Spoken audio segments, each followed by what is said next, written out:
Good evening, I'm Peter Mansbridge, and this is The National.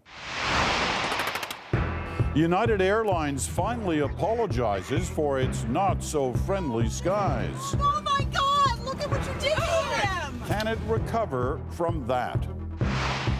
The U.S. lands a delegation in Moscow set for a showdown. I would be real reluctant to take Trump on if I were an adversary of the United States. But Sean Spicer gives maximum offense at home. Plus, Canadians feeling hemmed in by Freedom 55. Aim for much longer. Oh, I'm going to go until I drop, man. I love working. Well, it took a worldwide backlash and a dramatic drop in stock price. But today, 2 full days after a Kentucky man was dragged off an overbooked United Airlines flight, the company finally sounded contrite. The CEO apologized unreservedly this time, but it came too late to neutralize the public relations disaster or the social media onslaught. Jacqueline Hansen has the story. We're United Airlines. You do what we say, when we say, and there won't be a problem. Whoever said there was no such thing as bad publicity was wrong. If we say you fly, you fly. If not, tough.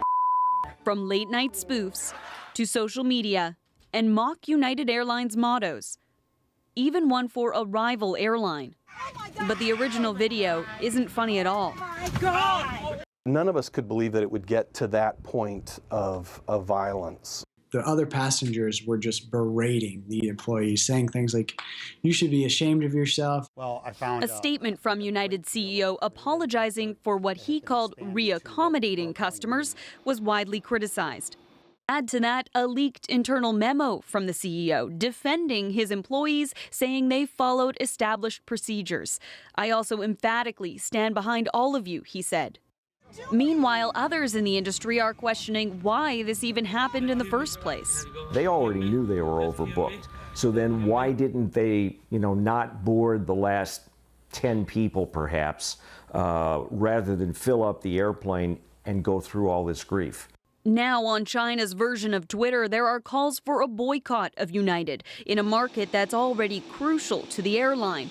United stock fell in trading today, at times wiping hundreds of millions of dollars off the company's value. And there are demands in the U.S. for a congressional hearing, even sparking reaction from the White House. To watch a human being get dragged down an aisle with their head banging off armrests and not think that it could have been handled better, I would assume that we could probably all agree on that. The thing is, the airline, whose real motto is fly the friendly skies, has been accused of being unfriendly before. You broke my Taylor guitar. Dave Carroll had to make his own viral video to get United to pay for his broken guitar. This latest controversy, he says, shows the airline hasn't learned much. My experience was that they had a ways to go, and it seems like maybe they still have a ways to go yet. Finally today, after all that criticism, United CEO released another statement. This time, he called what happened horrific, said the company takes full responsibility, and promised it will never happen again. Jacqueline Hansen, CBC News, Toronto. Canada's transportation minister says he has imposed new rules on some flights to Canada, not about bumping passengers, but about security. But that's about all he would say. I will only tell you that those measures are now in place, and they are from different airports where there are flights coming to Canada, and it is based on our evaluation of risk. And for obvious reasons, I can't tell you on which flights and in which places. I will not tell you that information because it's important not to make that public. Garneau says the government has done things like this in the past for flights coming from Asia, Africa, and South America. He did say that the measures do not involve any new restrictions on electronics in airplane cabins. America's response to the recent Syrian gas attack was a dominant topic in Washington again today, although it was Press Secretary Sean Spicer himself who ended up generating headlines all over this clumsy condemnation of the Assad regime. Someone as despicable as Hitler, who didn't even sink to using chemical weapons. Except, of course, that Hitler did. Journalists quickly gave Spicer the opportunity to clarify his comments. Quote, Hitler didn't even sink to the level of using chemical weapons. What did you mean by that? Thank you. I appreciate that. There was not he brought him into to the Holocaust Center. I understand that. But I'm saying in the way that Assad used them, where he went into towns, dropped them down to innocent into the middle of towns. It was brought to, so the use of it, I appreciate the clarification there. That was not the intent. Spicer later apologized and issued a formal statement of clarification. In it, he said he was not trying to lessen the horrors of the Holocaust and that he was referring to Syria's practice of dropping chemical weapons on cities during airstrikes. Syria also monopolized talk at the G7 foreign ministers meeting in Italy. Support for the recent U.S. military strike is strong, despite a consensus on where we go from here. Tonight, U.S. Secretary of State Rex Tillerson has already gone to his next big meeting in Russia. And as Susan Ormiston reports, he won't likely get the warm welcome he once did. Rex Tillerson, just a few years ago a friend of Russia, has arrived in Moscow with a patently unfriendly message. Tillerson says Russia failed to ensure, as it promised, that Syria would stop using chemical weapons. It is unclear whether Russia failed to take this obligation seriously or Russia has been incompetent. But this distinction doesn't much matter to the dead. The White House is now blaming Russia for covering up the chemical attack, for using, quote, false narratives to confuse the world. But the U.S. Defense Secretary wouldn't say if Russia was complicit. It was very clear that the Assad regime planned it, orchestrated it, and executed it. And beyond that, we can't say right now. The Syrian base hit by those U.S. missiles a week ago is again operational, and Russia still won't accept that Syria ordered the gas attack. Today, President Putin added a stunning claim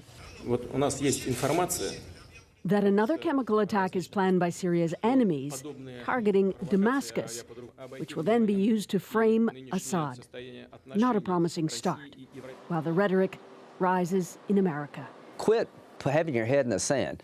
Putin's a war criminal. Assad's a war criminal. They're birds of a feather. The Trump administration, with Secretary Tillerson, is trying to shame Russia, saying it's lining up with the wrong side: Syria, Iran, North Korea. But the Obama team tried the same thing. Secretary Kerry used almost the same words 2 years ago with no success. It didn't move Moscow. Russia's allegiance to Syria for its own purposes is long and deep and won't be budged just because the U.S. says it's hanging with the wrong crowd. This Russia watcher sees only a sliver of hope for anything positive. Russia will not take any ultimatums, and we will be really on the edge of major disaster if Tillerson insists of Russia giving up on Assad.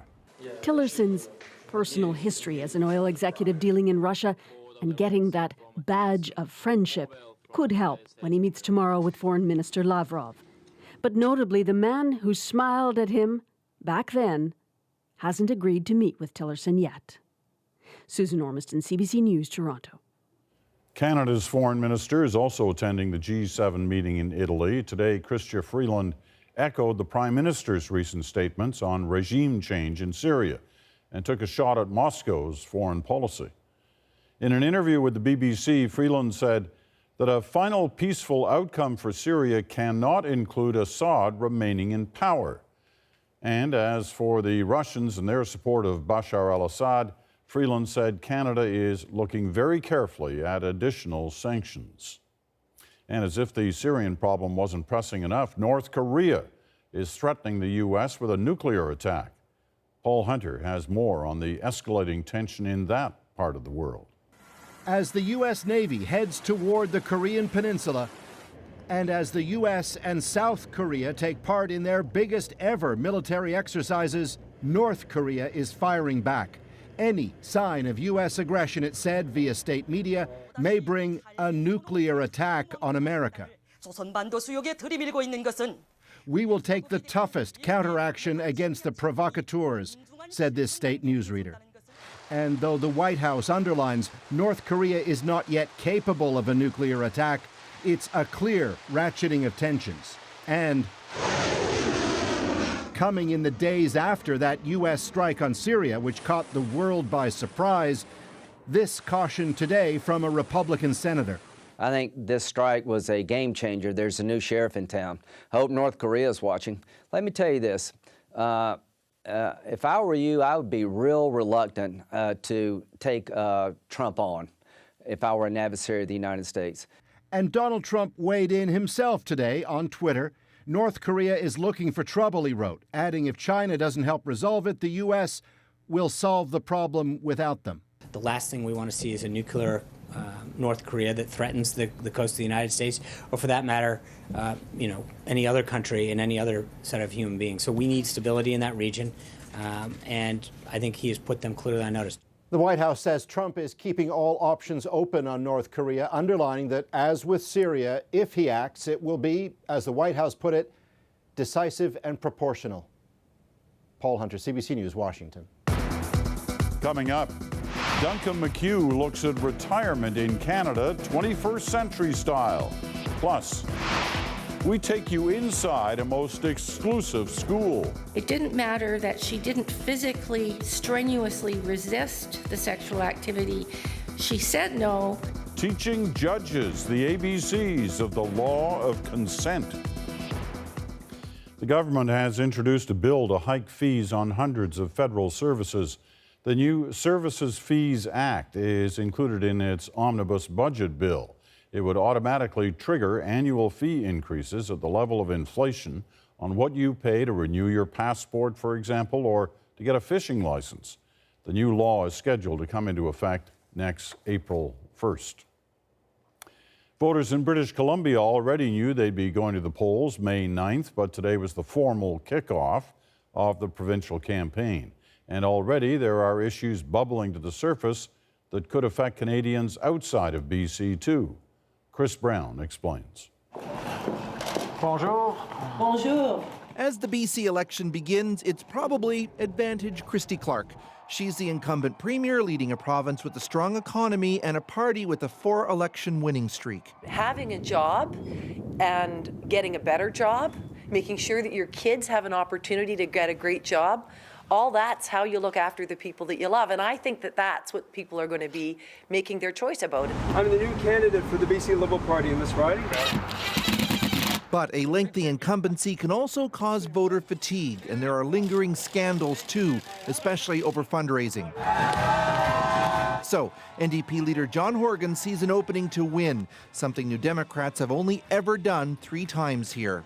This is not as good as it gets. We can do better than this, and we will do better than this. Christy Clark, she's $300,000 richer thanks to her wealthy donors. The NDP has hammered the integrity theme, but has appeared uncertain on some of the key economic issues, such as pipelines. The BC Liberals have endorsed Ottawa's approval of Kinder Morgan's oil pipeline from Alberta. John Horgan says he'll kill it, without precisely saying how, setting up a showdown with his NDP cousins in Alberta, says this election watcher. If they do, it's going to set up quite a showdown between the BC government, the Alberta government, and the federal government. You know, it could even affect how we do federalism in Canada, because it'll be a nasty challenge.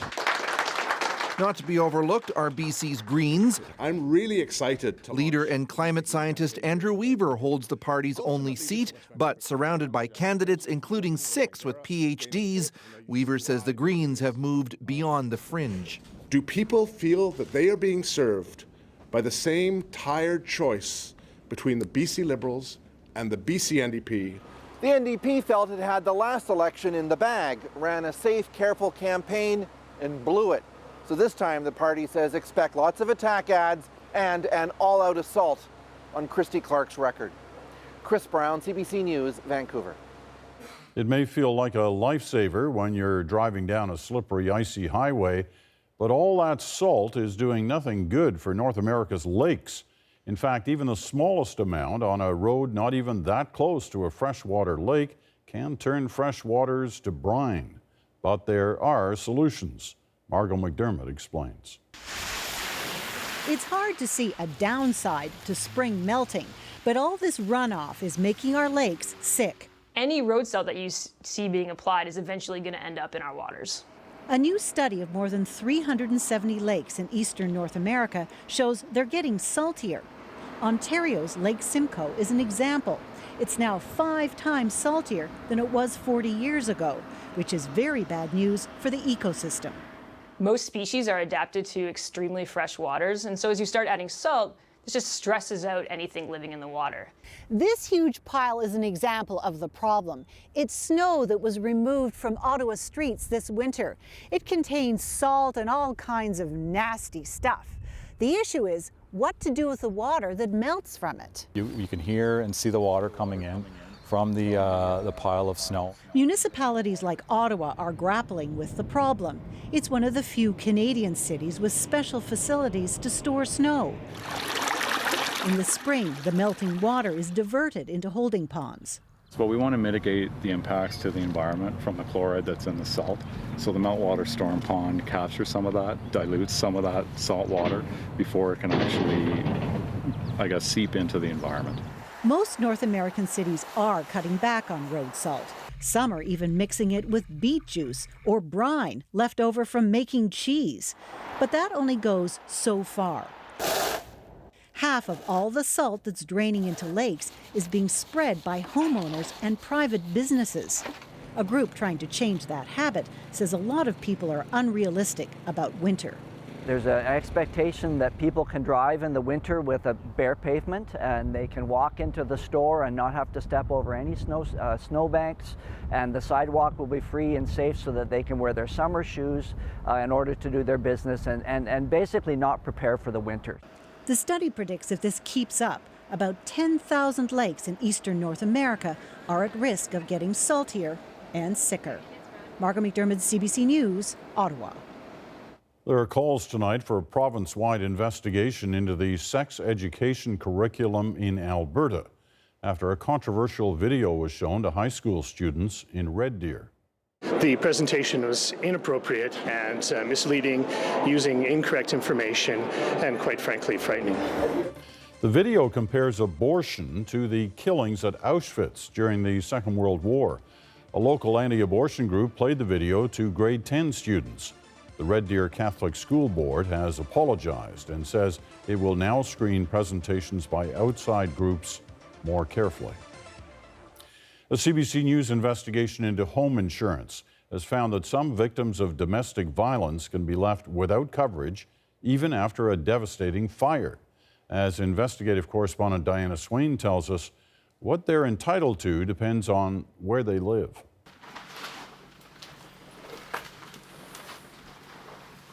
There's debris everywhere, so nope, that's it. This is Terry Lynn Robinson's burned out bedroom. When she asked her husband for a divorce, he set their house on fire.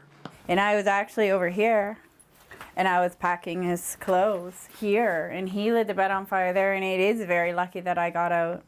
This bedroom, this house, a far cry now from how it looked when she lived here with her husband, daughter, and son.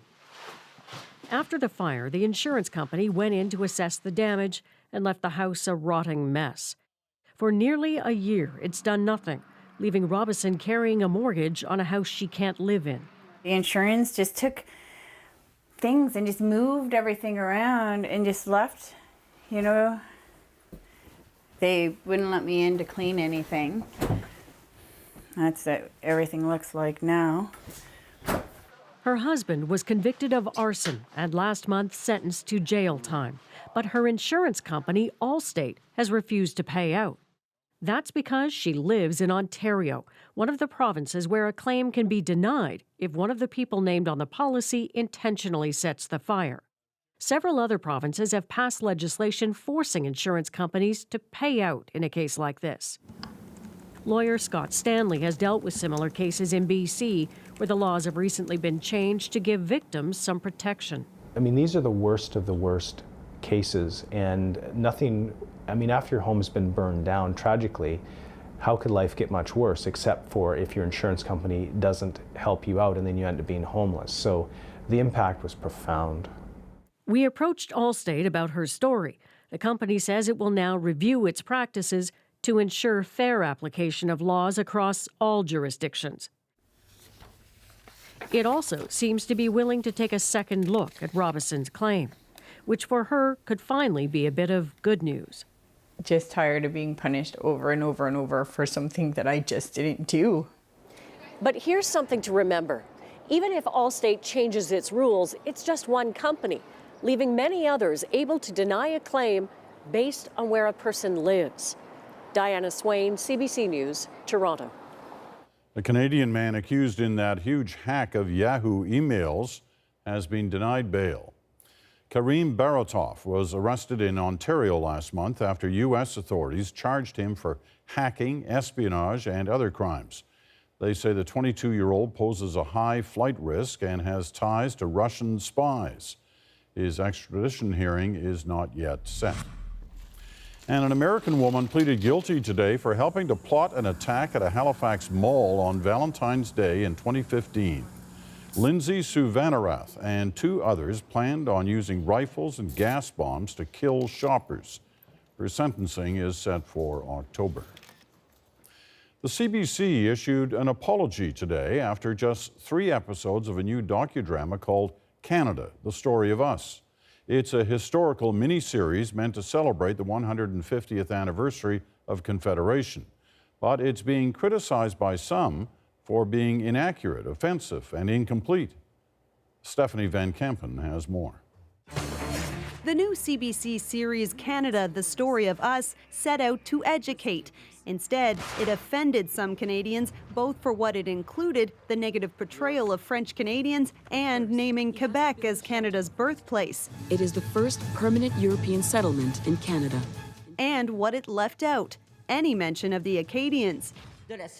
Groups across the country called for an apology. Today, they got it. CBC executives refused an interview, but in a statement said some people felt misrepresented, and for that we apologize. Our intention was never to offend anyone or any group, nor diminish the importance of any of the stories that were not included. The producers behind the series said they regretted offending anyone, but in this format and in a tightly packed 10-hour time frame, we necessarily left out huge swaths of history. But for some, without a plan to address the concerns, the apology doesn't cut it. Until they make a genuine apology, I think the controversy will continue. No. It isn't enough for Marie-Claude Riot either. She calls the show a slap in the face, ignoring the Acadian experience. We don't feel that it's the right way to right a wrong. We feel that it's a misrepresentation of the importance of Acadians. And we, quite frankly, we still feel left out. Left out here, too, at the National Historic Site of Port Royal in Nova Scotia. Historians say this settlement was founded 3 years before Quebec City, which the show depicts as the first permanent European settlement. There's a story to be told, and we need that story told. And if CBC's not going to do that, then we'll have to find some other way to do that. The mayor has already reached out to a filmmaker to look at creating their own television production. As for the CBC, the broadcaster says in addition to an apology, it will also create a space online to further discussion around the series. Stephanie Van Kempen, CBC News, Toronto. Straight ahead, we'll take you inside a special school with a surprising student body. Judges only.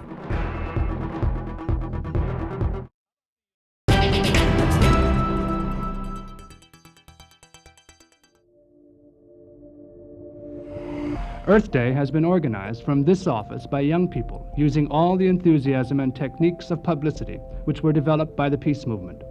They have been joined by many politicians, for no one opposes in principle a clean environment.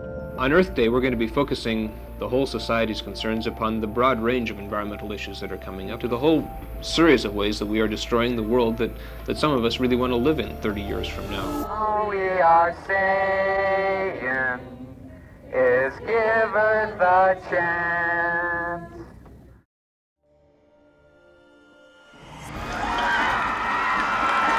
They gathered in thousands here and tens of thousands there, but in our 136 countries, there were 200 million, the organizers said. But who could possibly count? In Europe, they bicycled. In Central America, they rallied. On Parliament Hill, there was a message from the man who wrote "Never Cry Wolf." With the help of the Wolf Pack, I want you to pick up that message and bounce it off this building behind me. Now, let's go!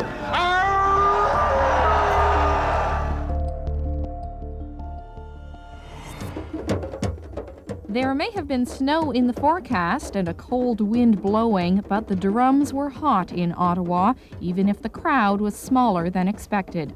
No, there's a lot of issues at forcing this thing maybe to the back seat, but I don't know, I still think it's pretty strong. In Montreal, there was a march through the city. It's important to remember, people, we are losing our Earth now. In Toronto, hundreds took part in an Earth Day march, walking from Queen's Park to Toronto City Hall.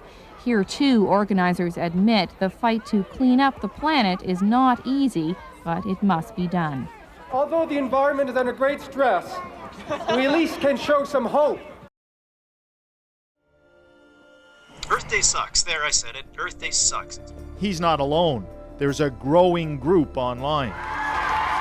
It's not the message. That, Norman says, is good, especially when it involves educating the young about the mess their parents have left the planet in. Now he sees corporations using Earth Day to sell stuff, and he doesn't pull punches. Earth Day should be every day. This 1 day per year stuff is garbage. All we are saying is give Earth a chance. A number of recent controversial court rulings have caused many Canadians to question just how well judges understand the laws on sexual violence. The idea of mandatory education has been a hot topic at a seminar for Canada's newest federally appointed judges. Alison Crawford got rare access to the meeting. The signs say it all. Myths about women, sex, and consent, which appear to persist. This is a concept anyone in a courtroom should know. Even in Canada's courtrooms, when judges are supposed to know the law. In the last 18 months, Canadians have taken to the streets to vent about what they consider outrageous, outdated, and outright sexist judicial comments. Why couldn't you just keep your knees together? I am not convinced she clearly expressed her objections. She did not scream, she did not run for help. At no point did she ever mention this to a friend. Clearly, a drunk can consent. A possible solution, judge school, where CBC was given exclusive access. Canada's newest federal judges are learning the ropes, brushing up on the law, including Canada's sexual assault laws. The continuing low reporting rate, the fact that very few cases go to trial. Retired BC Supreme Court Justice Lynn Smith also addressed discredited rape myths. That honorable women scream and fight back, they don't freeze. That victims immediately tell police. That women who've had more partners are less credible. It didn't matter how the girl was dressed. It didn't matter that she didn't physically, strenuously resist the sexual activity. She said no, she said stop, and she never said yes or go ahead. Hey neighbor, don't drink too many of those. Remember, a drunk can consent. Boy, you piece of... Canadians have shared this video millions of times, getting a kick out of ridiculing judges for poor judgment. Chief Justice Neil Whitman says most judges strive to get it right. There's education, and then there is an understanding, in other words, getting it. Interim Conservative leader Rona Ambrose has introduced a bill that would require everyone who wants to be a judge to take in-depth training on sexual assault. The training exists. I just want you to take it.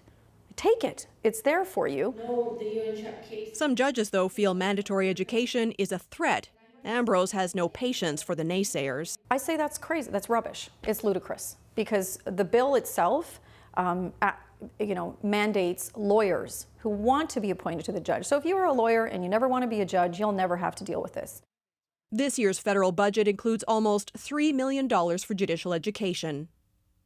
Justice Adele Kent hopes some will be invested in online education. In the last year, it's become apparent that if we could offer some electronic resources to judges to watch in their chambers in sexual assault trials, how to manage them, rape myths and stereotypes, the law, as you heard about this morning, that would be helpful. In a workshop after our cameras left the room, the new judges were asked what advice they'd give to a close female friend, relative, or coworker who'd been sexually assaulted and wanted to go to police to press criminal charges. For the longest time, no one said a word. Finally, when some did raise their hands, some said they weren't sure, and others said they'd only feel comfortable sending that woman to support services. Alison Crawford, CBC News, Ottawa.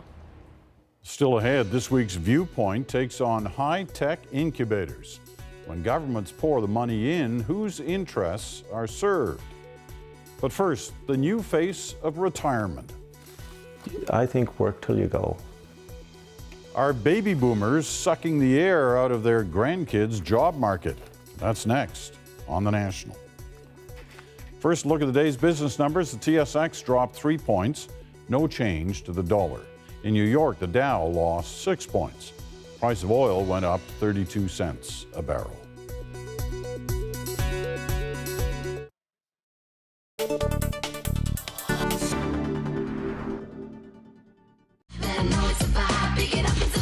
Showing off some skin has moved from the TV screens to the streets and now to the schools. It's a hot day. It's very hot. A hot day. Too hot for some anxious principals. You know, it was causing a distraction, there's no question. She sent home this note. Keep the underwear hidden. No exposed boxer shorts. No wayward bra straps. I think that we're perverted. Like some guy will go, whoa. From the archives of CBC News. If a girl should know how to dress for school, I think it's up to them, really. And tight sweaters, well, they're not very good, I don't think. I'd rather see a girl wearing blouses and stuff like that. Do you enjoy wearing miniskirts? Yeah. Well, I don't really prefer them on girls, but also I think it's just that it modernizes the way the girls dress. The skirt rises up when you sit down, so you have to put your books something on your knees or something to hold it down. I just don't like the idea of them wearing way up here. It looks it's not right. That was Barbara Emile getting the long and short of the miniskirt story. School's back all over the country now. Did today's back-to-schoolers reject the dictates of the department stores? Here on What's New, we took a look at how kids actually went back to school this fall, and what we saw were students like these. You can read a book in jeans, you can go to school in jeans, you can roll down a hill in jeans, you can do whatever you want in jeans. In the late 60s, there was pressure on the schools to relax dress codes. Shorter skirts, pants for girls, and eventually jeans were allowed for everybody. The freedom that the children have known for the past 15 years has been just a little bit too much. The parents have decided to adopt a uniform this year. They do seem to be more serious. And we work harder because we look better. Teachers don't really know whether uniforms make any difference to the children's schoolwork, but both teachers and parents hope the uniform is here to stay. I guess I was brought up different than most kids. I just don't believe in wearing stuff that's vulgar, as my mother calls it. A piece of film was supposed to have been cut to open this year's Festival of Festivals, but the organizers couldn't find any, so an old-fashioned ribbon was used instead. This evening, the gala premiere belongs to a Canadian film, Ticket to Heaven. A number of limousines have pulled up with well-dressed people. Unfortunately, nobody seems to know who they are. Despite the problems, after the film, it was party time, and there was everything you'd expect at a showbiz bash. Stars, booze, good-looking women, good-looking men, people dancing to the music of Martha and the Muffins, and more booze. It's Warren Beatty night at the Festival of Festivals, where the spotlight shines on everyone. The ushers at the theater had their hands full. It was their job to make sure the fans and the stars didn't collide. But when the big black Continental pulled up to the curb, there was no stopping the autograph hounds. I'm very proud of myself from restraining myself from attempting to wrestle him to the ground, because that's exactly what I wanted to do. This was opening night, a gala for the North American premiere of Joshua Then and Now. There were Klieg lights and limousines, but there were also some charming down-home touches. The star, James Woods, arrived with his proud parents, who came in from Rhode Island for the event. Now, the oh-so-cool set have decreed Canada's little festival that could a must.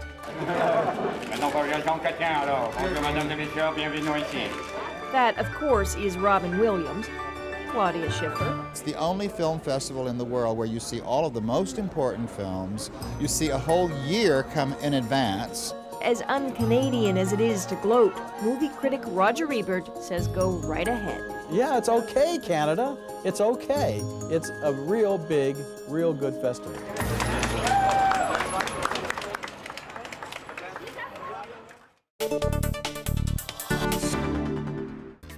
We decided when I turned 55, instead of packing it up and sitting on the lawn chair, we decided that we'd change. Retirement used to be easy. At least the story we told ourselves about it was. Work hard for several decades, then kick back and enjoy the R&R. But even if that story ever was true, things have changed. We're living longer. The markets whack the savings. And work can still be such a satisfying part of life. So Duncan McHugh took a little trip to ask, just what is retirement anyway?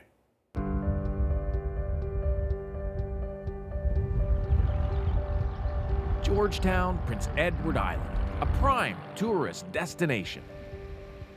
Well, maybe a bit sleepy in March, since a lot of the town's residents are snowbirds gone south for winter. But not Perry Gotel. He's too busy working, getting ready for those summer sightseers. He may be closing in on 60 years old, but he has no plans to slow down. And sometimes when I walk by the mirror at the end of the hall, I don't recognize that person there because of this time thing. My mind and my body don't tell me that I'm 59 years old. I still have a long future ahead, and most of it's still undiscovered. That's the exciting part of it. Gotel is the owner and operator of Tranquility Cove Adventures, a company that specializes in experiential tourism, giving people a chance to get a taste of life on the ocean. His deep-sea fishing trips are booked up months in advance. But this boat wasn't always hauling tourists. For most his adult life, Perry Gotel was a fisherman, like his father and grandfather before, and he loved it. There was not one time that my feet hit the floor that I said, damn, I'm going to that wharf, I don't want to go. I always wanted to go, and never had an alarm clocks. But as good as fishing was for his mind, it was hard on his body. So Gotel and his wife decided it was time for the next chapter. We decided when I turned 55, instead of packing it up and sitting on the lawn chair, we decided that we'd change, and I started Tranquility Cove Adventures. Now, in the winter months, he's adding snowmobile guide to his list of business offerings. Call him an entrepreneur or a marketing genius. Call him a baby boomer if you like. Just don't call him a senior. It hurts me. It does. What's that stigma? That you're washed up, you're done, you're watching the TV, you're on the clicker. No, I'm not there. So is working tied up with that then? Like when you're still working, you're not washed up, you're not... Yeah, and I might be brainwashed. I might be somebody that's totally brainwashed in this area, but I think work till you go. Work till you drop. That's music to the ears of the Government of Canada. Because in just a few years' time, our economic growth could fall under 2% a year as more boomers retire. If more don't keep on working past the age of 65, our country's economy could be in trouble. For the first time in Canada's history, there are more people over the age of 65 than under the age of 15. More people leaving the workforce than ready to enter it. Add to that the fact that people are living longer, and you can see why economists are churning out some pretty gloomy forecasts. But not here in the Maritimes. This part of Canada may have one of the oldest populations in the country, but out here, grey power rules. The Maritimes give us a glimpse of where Canada is quickly heading. Almost 20% of the population here is over the age of 65. By 2040, it'll be 30%. That's why the government of Nova Scotia became the first province to create a department solely devoted to seniors. Deputy Minister Simon d'Entremont says it's time for an attitude change about retirement. We're living 10 years longer than we were 50 years ago and 20 years longer than 100 years ago, and we still as society perhaps act like 65 is a day where you transform from being to being a different person. In today's society, it seems that it's the minority of people who actually want retirement to be a day in their life. And for many people, if not most people, they want retirement to be a process of working less and retiring more. German Chancellor Otto von Bismarck is generally credited for setting 65 as the official age of retirement back in the 1800s. Those days, hardly anyone lived that long, so it didn't cost the government much. Imagine visiting yourself in the future. 100 years later, this successful ad campaign sold Canadians on the dream of retiring at age 55. Problem is, our average lifespan is now about 82 years. That makes Freedom 55 an expensive proposition. When I was younger, I almost fell for it because you seen that and you thought, oh, it's so cool, you know, 55 years old, you're still young, you can get out and see the world and do stuff. But that advertisement was a crock for most Canadians, really it was, for most Canadians. Why was it a crock? Because most people don't have a pension plan, or RSPs took a bad hit here, 10 years ago and lost 80% of them or whatever, and the cost of living is going up so much that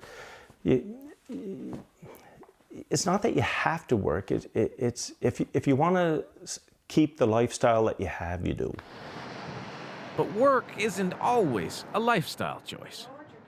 For folks like Sheila Hogue of New Glasgow, Nova Scotia, it's a necessity. Bye. She's 70 years old and the volunteer coordinator at the Victoria Order of Nurses. She's worked here for 15 years. What I like about it? Why don't you ask me what I don't like about it? Because there's nothing about it that I don't like. Except that I can't do more. I hear such sad stories, and there are so many women who are in my situation but not able to work. And this is Charlie shortly before he died. Sheila's situation is pretty common.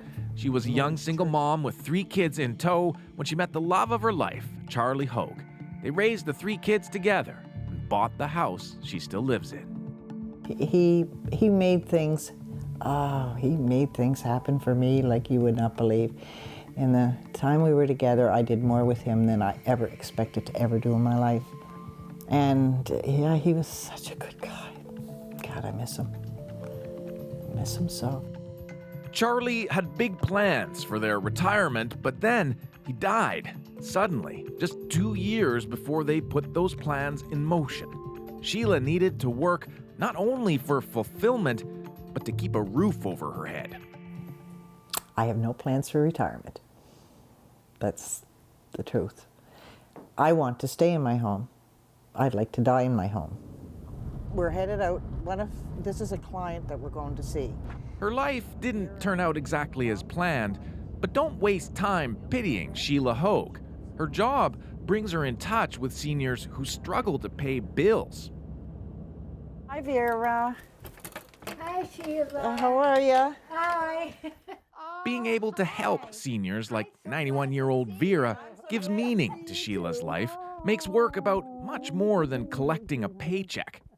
Still, when she gets together with couples she and Charlie once socialized with, it's hard. Some of them really close friends of ours, and they're all going on a cruise this week. My heart was breaking, I'll tell you.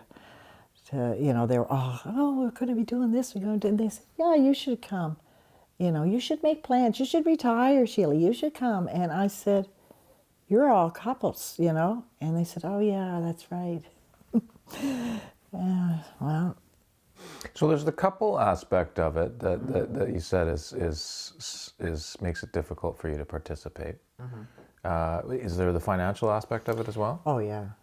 Well, I'd have to, to live their lifestyle, even as a single person, I would have to give up my home, and I have no pension. I work because I financially want to live in my home, and in order for that to happen, I need to work. Bottom line. How long will a trap last? If you put these traps inside, you shouldn't have any problem getting 10 years of them. 10 years? Yeah. Perry Gattell could afford to quit, but he's just getting going. Today, he's wrangled me into doing his work for him. Every one of these heads, see that hole? Yeah. You got to put the twine through and come up and pull. Tourists now pay him to coach them on how to make their own lobster traps so they can experience the life he left behind. No, you went through the inside. Business is so good, he's taken on 5 employees, a couple of them pushing 70. I'll get it. Yeah, you will get it, yeah. No doubt more skilled than me.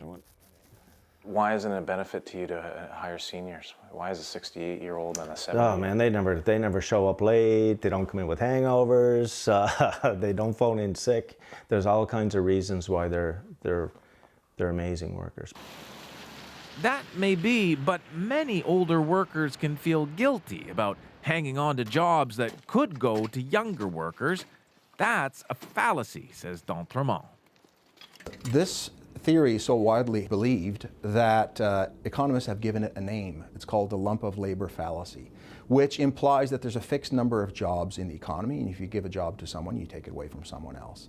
Now, at the micro level, this is perhaps true. That an older worker's in a job, someone else can't be in that position. But at a macroeconomic level, we need all workers, and older workers have a lot of contribution, sometimes more spending power than their younger counterparts, and create more spin-off benefits. That's what German car maker BMW discovered. They didn't want to lose their highly skilled workforce to retirement. So in 2007, they conducted a pilot project. They created an entire shift of workers 10 years older than average to see what the impact would be. And they found that for £20,000 or $20,000 or $30,000, they made 70 small accommodations and increased their productivity by 7%, totally dispelling the myth that older workers are less productive. Baby boomers are the biggest demographic wave to ever hit our country. By sheer force of numbers, boomers have changed just about every institution they've encountered. Now, it seems, they're set to change ideas about retirement. Like Perry Gattell, many just won't stop. Oh, I'm gonna go until I drop, man. I love working. I really do. I love the challenge. I love meeting people. And no doubt I like the money. Forget Freedom 55, as Canada ages and fast. Maybe forget retirement altogether. Duncan McHugh, CBC News, Georgetown, PEI. Well, a couple of useful tips there. When we come back, another assumption about job creation comes under fire. Technology futurist Jesse Hirsch brings his viewpoint.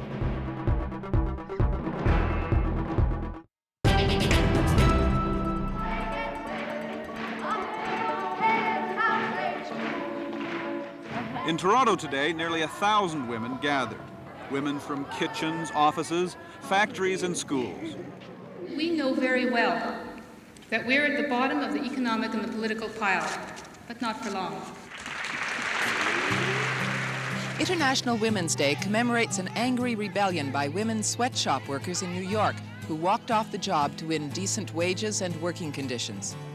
Today, the women's goals and demands are just as pointed. There's no excuse in the world for us earning 60% of what men earn. That's an intolerable situation. As we go marching, marching in the beauty of the day. Is it frustrating to you that a lot of people are simply not aware that today is International Women's Day? A lot of women are not aware. Well, sometimes it is frustrating, but on the other hand, the celebrations have been growing from year to year. I mean, to have 5,000 or 6,000 people out in the street in Toronto is quite a feat, let me tell you. For participants, the demonstration is a declaration of hope and belief that a different kind of society is possible. They're here because they don't accept that women are naturally inferior, passive, and submissive. They don't believe women are born to be dependent. They don't think women are emotionally unstable, unable to make their own decisions.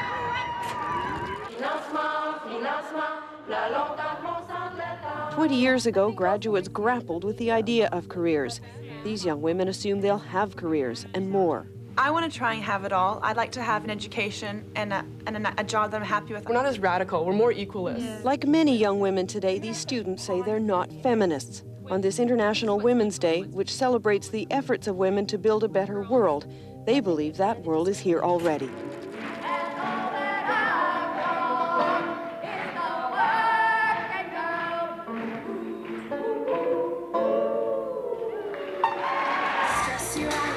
Pop superstar Alanis Morissette's homecoming is a big deal, if not a bit overwhelming for the city that knew her when. You can forgive the good people of Ottawa for not seeing it. They remember Morissette as a teenage dance queen with big hair and frosted lipstick who sang at the mall. Today, at her first press conference since she unveiled her new look, sound, and record, Jagged Little Pill, Morissette was asked to explain what happened to the dance queen. You know, the biggest changes that I went through personally were between the ages of 16 and 21, and I think it's inevitable it's going to come out in your music, so.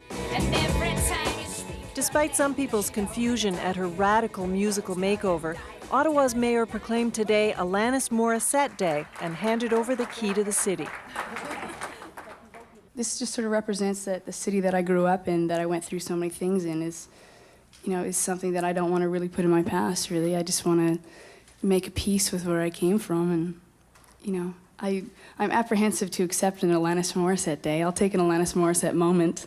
She says her musical priorities and motives have completely changed. Over the last 4 years, just learned how to write for my own reasons and write for myself, and as I said, it's pretty ironic that the moment I started doing that was the moment that most people related to it.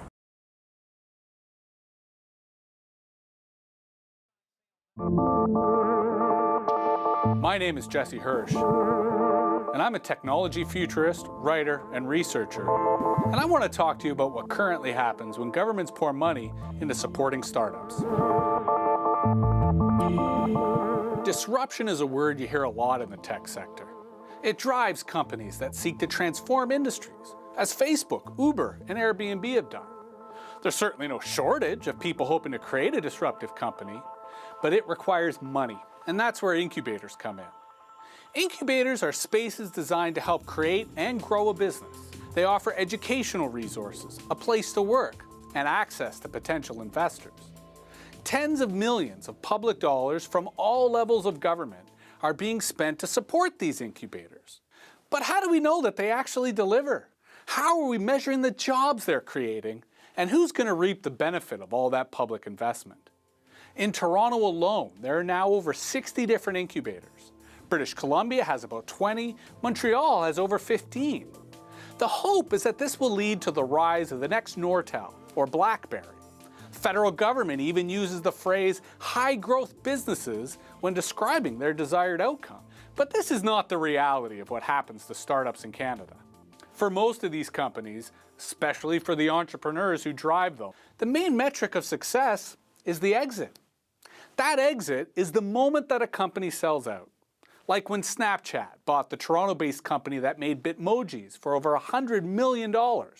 This is when the founders and early investors are able to leave the company and get a return on their investment. But how does this help the taxpayers who put up all that incubator money? What about the broader Canadian economy? Most of these exits mean that the ideas, innovations, and jobs don't stay in the places that incubate them. And even if some of these jobs stay, the ownership of these companies mean that the wealth does not. Because those exits benefit US tech giants like Google, Facebook, Snap, and Microsoft.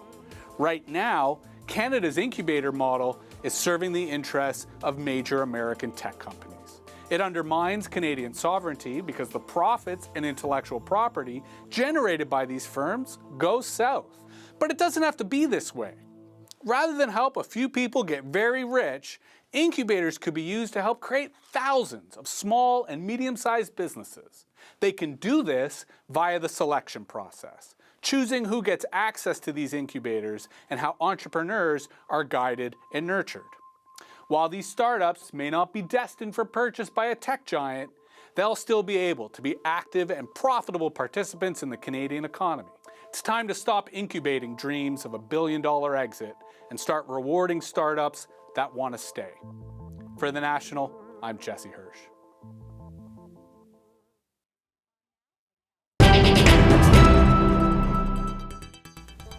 This afternoon in St. John's, Newfoundland, a young man named Terry Fox started running. Many people have run or walked across Canada, but Fox hopes to be the first to do it with an artificial leg. I got a lot of positive attitude, and I think I can do it. He calls his running style the Foxtrot.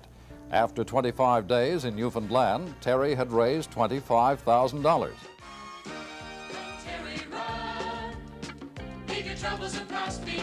That song was commissioned by the Cancer Society, which had its own doubts when he started off. Now, as he pounds out the kilometers, the money pours in, most of it in cash. He's got all the guts in the world. And I wish him all the luck in the world, too. And I hope he makes it. What do you think of Terry Fox? I think he's great. He'll make it. He'll make it. The run to City Hall, down University Avenue, took Terry by hundreds of people. It was an emotional moment for many of them. I knew I was going to make 20 miles. When people are out there like that, it was incredible today. We've seen him surrounded by crowds of supporters, but the crowds go home. Terry keeps running. I'm stubborn and competitive, and I don't know, I really enjoy life. I enjoy challenges. I don't like people feeling sorry for me. I don't like pity, and I wanted to show these other people what I could do. The National with Knowlton Nash. Good evening. A story of incredible courage came to an end today at a news conference. Yesterday I was running, and I had noticed a little bit of hardness in breathing. And I decided I had to go see a doctor, and it was discovered then that the cancer had spread, and now I've got cancer in my lungs. And From one end of the country to the other, there has been a spontaneous outpouring of support for Terry Fox and cancer research. Rarely, if ever, have so many people been so deeply moved by one individual.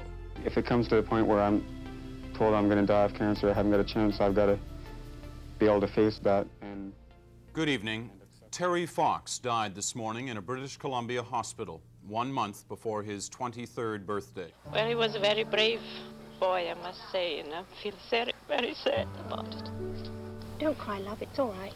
Don't cry, sweetie. It's all right. I think he touched the hearts of a lot of Canadians, and they all really look up to him.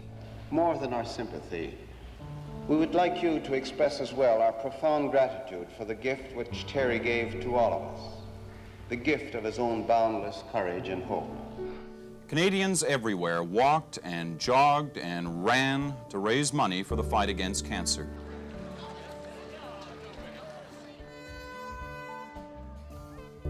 He accomplished more in a few short months than most of us can hope for in a lifetime.